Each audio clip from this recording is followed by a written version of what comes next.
Jonathan. Hey, how you doing? How are you doing today, man? All right. Hope all is well. Yeah. Great. We have this opportunity. So, today we're going to be talking about goal setting. Oh man, that's big. It is. It is. So tell me about to help the viewer. Welcome the viewer into this. And,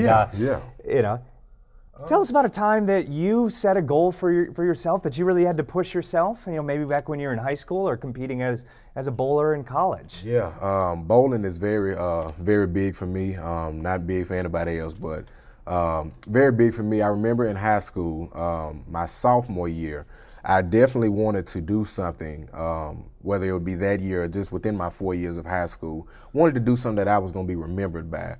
High school was probably the best 4 years of my life. So I definitely wanted to do something just within that realm of bowling to kind of get myself remembered, and as well as just set that, that goal, set that mindset for maybe other younger bowlers that were to come to the high school. And one of the goals that I set for myself was to make it to the state tournament. I'm from Nashville, Tennessee, and making it to the state tournament was something that was definitely the top goal, being a sophomore in high school. To make a long story short, once I got to my junior year, I got a call from my coach. And our bowling program was about 4 or 5 years new at the time. And my coach told me, he said, how would it feel, if I told you that you made it to state this year? And I was like, man, you're lying. It's not, I don't believe it. But it's just a true fortunate thing in order for that to have happened like it did, because I really did, from my sophomore year to my junior year, worked definitely hard, worked diligent. I was in the bowling alley probably about 2 or 3 times a week. Jonathan, it sounds like you had to work extremely hard at that goal. Yeah. And once you accomplished that goal of making it to state, I'll bet you were just on cloud 9. Oh man, my nerves were just out of the way, man. So. Yes. So when we talk about goal setting, there's really 4 reasons why sports psychologists believe that goals work, of how they actually help a person take a dream and make it become reality. Right. And so the first thing that it does is it helps the person focus attention. All right, and so there's 4 reasons. So it helps the person, certainly helps them focus their attention. Right. The second one is that it helps mobilize energy. All right. Yeah. So we call that kind of the motivation piece of it. Okay. Certainly when we're working towards our goals, we're going to encounter setbacks and obstacles. Right. So it encourages persistence. So we've got our persistence. And then finally, the last thing that when we set goals that it helps performers do is it aids in the learning process. Gotcha. All right. So we're able to learn new strategies. So when we look at that, all right, so if we set a goal, it helps us focus better, it helps mobilize that energy, increases motivation, helps with persistence, and helps with the learning process. Right. Unfortunately though, I'd imagine you, much like some athletes, we weren't always perfect in setting goals. Not at all. Yeah. So some of the mistakes. Can you think of maybe a mistake that athletes make when they set a goal? I think one of them, even personally with my goal that I had set to make it to state, was the inconsistency. A lot of times I would bowl 2 or 3 times a week, then I'd be off. There you for go. 2 or 3, for a couple of weeks. So with that being said, inconsistency is something that definitely kind of leans that goal setting a little bit to the negative side of it getting done versus the positive. Absolutely. So maybe athletes don't work consistently towards their goal. Yes, sir. Another mistake that athletes oftentimes make is that they'll set their goals in the negative. So as a bowler, you're walking up to the line and you're thinking in a pressure situation, don't throw it in the gutter. Yeah. And as soon as you think don't throw it in the gutter, what happens? You throw it in the gutter. That's true. That's really true. Yeah. As well, a couple other mistakes that are big that athletes will make is they don't set their goals to be specific. Right.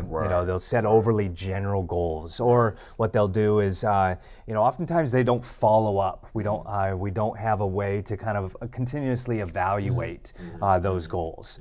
So what I thought we would do in kind of the rest of our time in sharing with the viewers here is maybe let's look at a way or a principle that athletes can use in order to kind of overcome some of those pitfalls, if you will.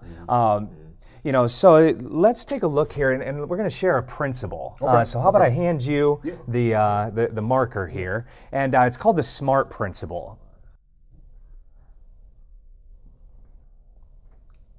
Excellent, excellent. So when I think of, and I'll grab one here as well, and so when we're working towards SMART goals, this is really an acronym to help athletes set better goals and work towards their goals more effectively. Right. And what we think of, and I'll have you kind of write the word up there, but I think of S as being specific. So I think of a target. Right. All right. We want our goals to be as specific as possible.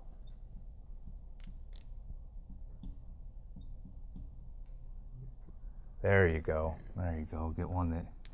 So we've got our target here. All right, and we want to be laser focused on that goal. There you go. Exactly. Yeah, exactly. So here's a clue as to our next. I think I see where you're going. What do you think we got there? Measurable. Measurable, exactly. So we want our goals to be measurable, meaning we want them to be objective. We want to be able to look at the end of the season, did we accomplish our goal or not? So let's say that your goal was you wanted to make it to state. Right. Were you able to look back at the end of the season and say, did I make it to state or not? Definitely at the end of it, I was able to get some different documents, certifications, stuff like that showed that I was there. So that was just good to kind of reapply. There you go. Yeah. There you go.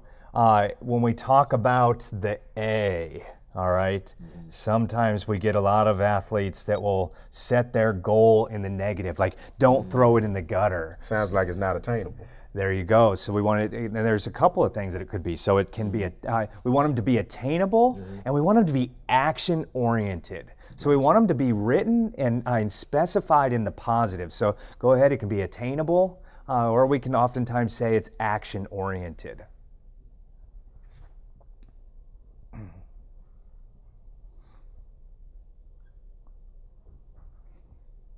Great, great, great.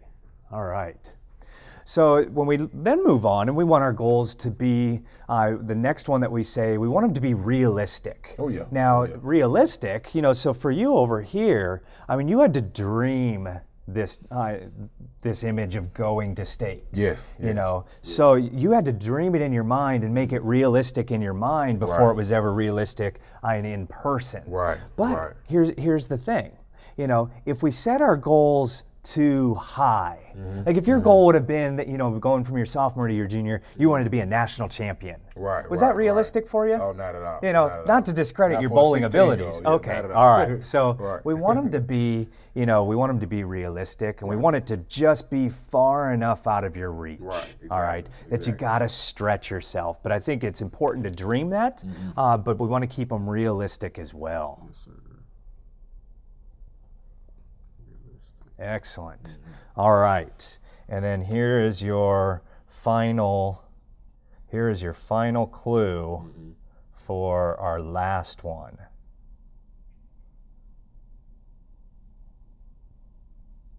Okay.